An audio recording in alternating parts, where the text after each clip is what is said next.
Selamat pagi menjelang siang saudara-saudara yang terkasih di dalam nama Tuhan kita Yesus Kristus. Pada hari ini, hari Senin 12 Februari 2024, dasar renungan kita diambil dari Markus 18 sampai 13. Yesus adalah tanda kehadiran Allah. Saudara-saudara yang terkasih, pada Injil Markus hari ini frontal terhadap orang-orang Farisi, imam-imam Yahudi, dan ahli-ahli Taurat. Mereka iri hati dan cemburu terhadap mujizat atas pengajaran Yesus tentang kebenaran Allah dalam setiap penampilannya di depan orang banyak. Banyak lebih suka mendengarkan dia, bahkan mencari Yesus kemana mereka pergi. Kenapa? Karena Yesus punya kuasa atas segala kebutuhan mereka, terlebih dalam hal belas kasih. Kecemburuan orang-orang Farisi, imam-imam Yahudi, dan ahli-ahli Taurat mengantarkan mereka bersekongkol menjebak Yesus dengan bersoal jawab dengannya. Hanya dengan tujuan untuk mencoba Yesus. Jika Yesus salah menjawab, Yesus mereka bisa jerat. Mereka meminta tanda dari sorga kepada Yesus. Berikanlah kami tanda. Padahal tanda yang sesungguhnya sudah ada di depan mereka, yaitu kehadiran Yesus Kristus sendiri dalam setiap pengajaran, penyembuhan, dan mujizat yang dilakukan oleh Yesus. Tetapi mereka tidak percaya akan hal itu. Mata hati mereka tertutup, batin mereka tertutup, karena mereka sedang menunggu terus Mesias yang akan datang itu. Padahal Mesias itu sudah ada di depan mereka. Mudah-mudahan kita tidak seperti itu orang yang percaya. Akibatnya tingkah laku mereka mendesak Yesus supaya diberikan tanda. Yesus tidak meladeni mereka, tidak meladeni pertanyaan mereka. Malah Yesus pergi dan meninggalkan tempat itu, dan satu pun Yesus tidak mengadakan mujizat.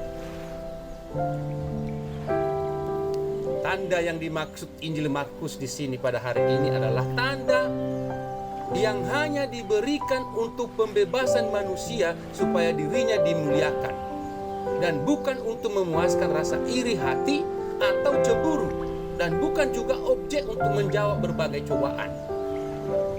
Makanya Yesus tidak menanggapi pertanyaan mereka tentang tanda. Tanda sesungguhnya adalah kehadiran Tuhan itu sendiri dalam diri manusia, dalam diri kita. Jika perbuatan manusia menyerupai apa yang dikehendaki oleh kehendak Tuhan, maka sesungguhnya tanda kehadiran Tuhan dalam diri kita sudah terjadi.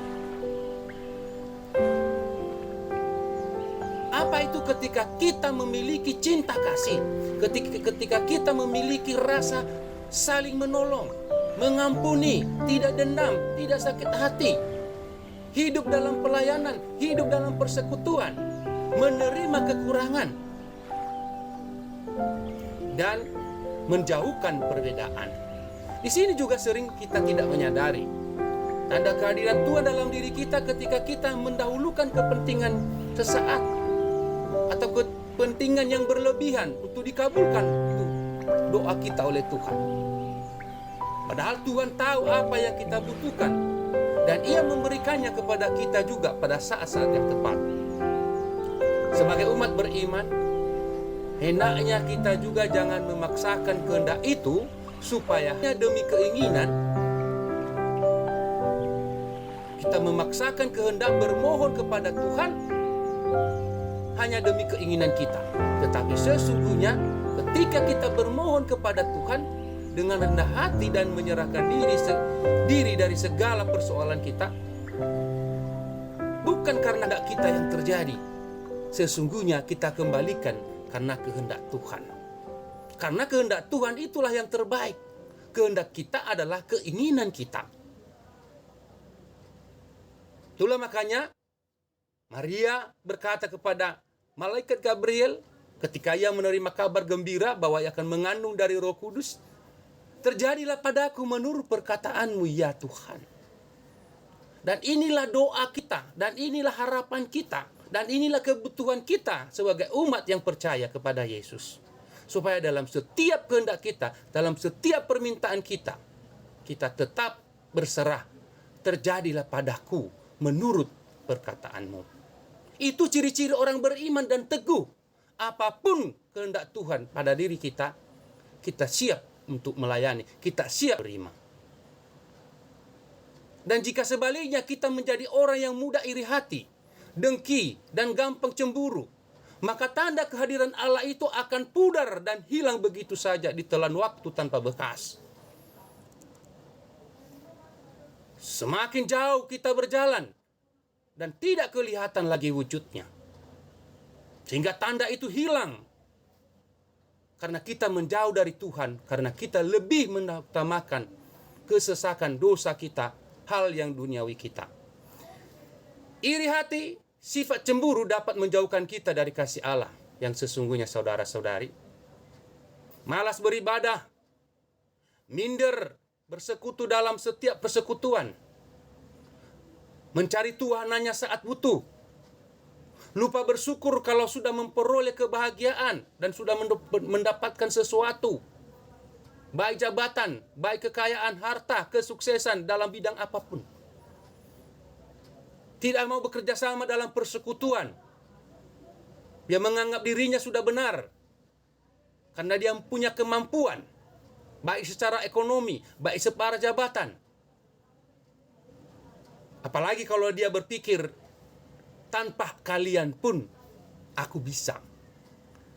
Bahkan selalu membenarkan diri sendiri. Nah, ini yang bahayanya. Sehingga lebih parah lagi ketika yang benar dikatakannya salah dan yang salah dikatakannya benar, demi membenarkan dirinya. Sementara tanda kehadiran itu ada ketika kita berani berkata, berani karena benar dan karena memang benar. Berani berkata karena salah, karena memang kita salah.